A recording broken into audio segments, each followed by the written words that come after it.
Hey everyone, it is week 11 for my pregnancy vlogs. I'm a little late getting it up again, or recording it should I say. We had a really busy weekend and Friday was crazy too, so I just didn't have a chance to sit down and film. But I do have my notes, so my belly picture will be a little off, but not by much. So first thing I've got is I've popped, definitely. My belly is, I'm definitely starting to show now, even with my shirt on. The average person on the street probably still wouldn't know, but any of my family or friends can definitely see it now. Hungry. I am always hungry now. I'm waking up in the middle of the night hungry, and I try to avoid getting up because I know it's going to wake up my daughter if I get up to eat something. So I try to ignore it, but it gives me a rougher sleep because I have a harder time falling asleep. Having a harder time getting comfortable at night when I wake up. I wake up and I just feel really uncomfortable, like I'm too warm or I'm too cold, or I don't want to sleep on my left side or I don't want to sleep on my right side.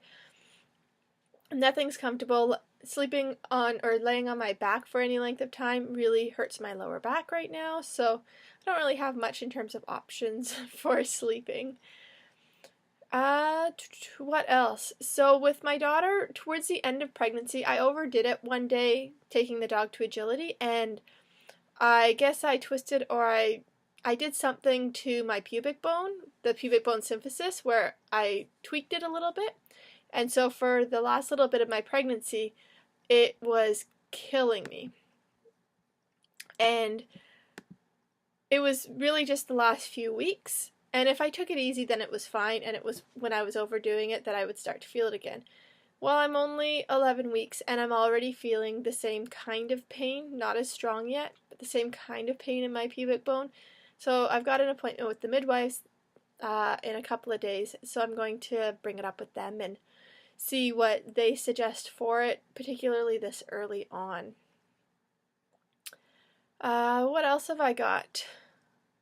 Nothing really much has happened this week. I do have a midwife appointment in a couple of days, which is exciting because I will be able to officially hear the heartbeat with the midwives, and they'll mark down the heart rate and all of that kind of stuff. My daughter is still nursing. She still nurses about 4 times in a 24-hour period, 3 to 4 times depending on whether or not she wakes up during the night. The last few nights she has not woken up, which was really nice.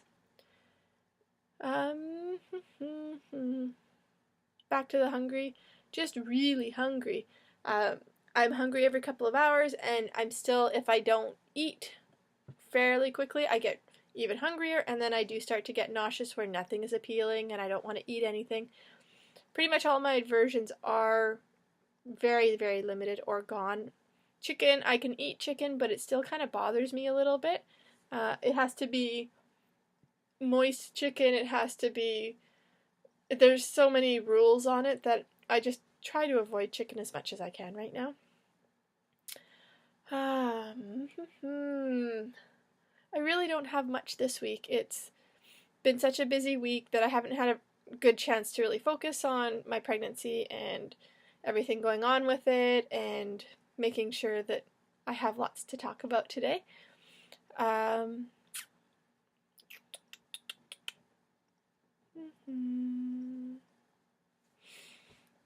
Just trying to think if there's anything else. I am more tired because I'm not sleeping as well at night.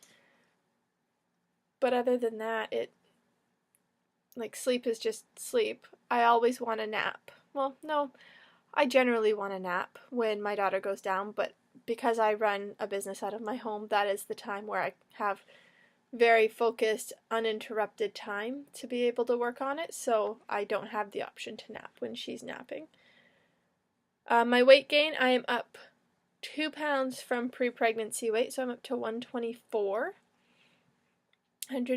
pounds.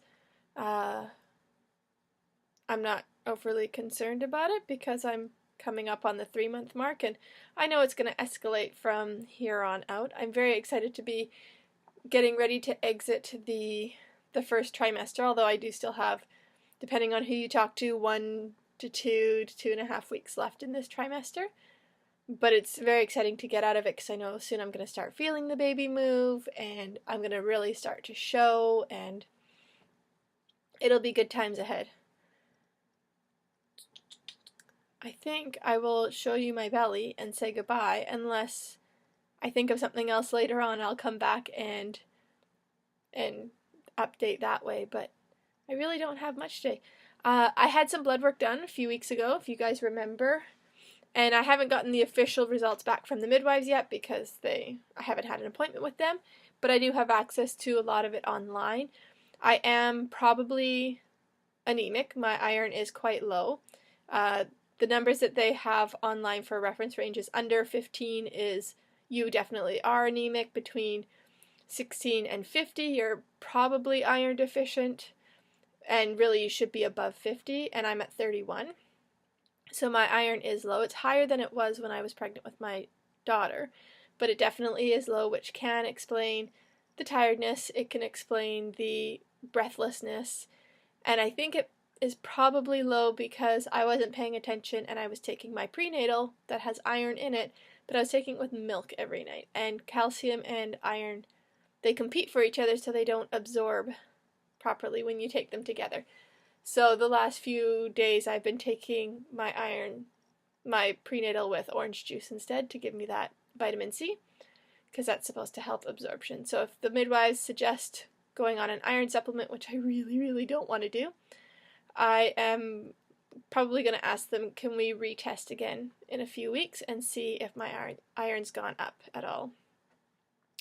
The other thing that I don't recall ever seeing before, I don't know if they've ever tested it, well, no, they have tested it, I don't think I've ever really heard the results before, is my thyroid is a little tiny bit low, which I'm wearing a fleece jacket right now. It's like springtime here, and today's a little gloomy, but it's been really warm the last few days, but I'm always cold, or almost always cold, and that can be a sign of hypothyroidism as well, but so is weight gain, and I don't seem to have that issue. So I'm curious as to what they say. My thyroid is just barely below the low range, so we'll see what they say about that on Wednesday as well.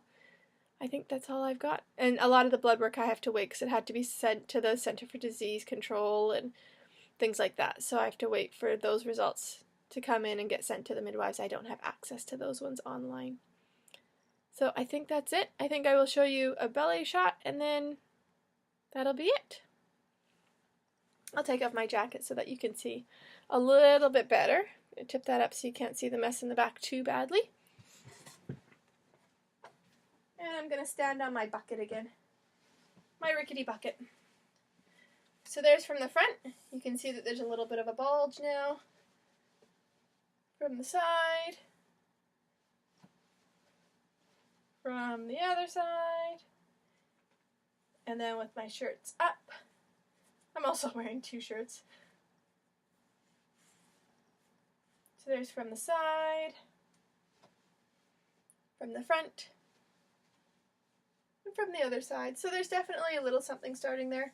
Not much, but definitely enough to see, which is exciting. So I will talk to you guys later, next week, or I guess really in a few days, because I'm actually currently 12 weeks and 3 days.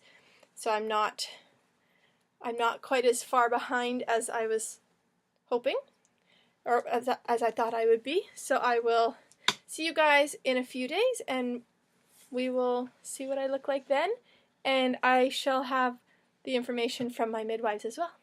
Talk to you guys later. Bye!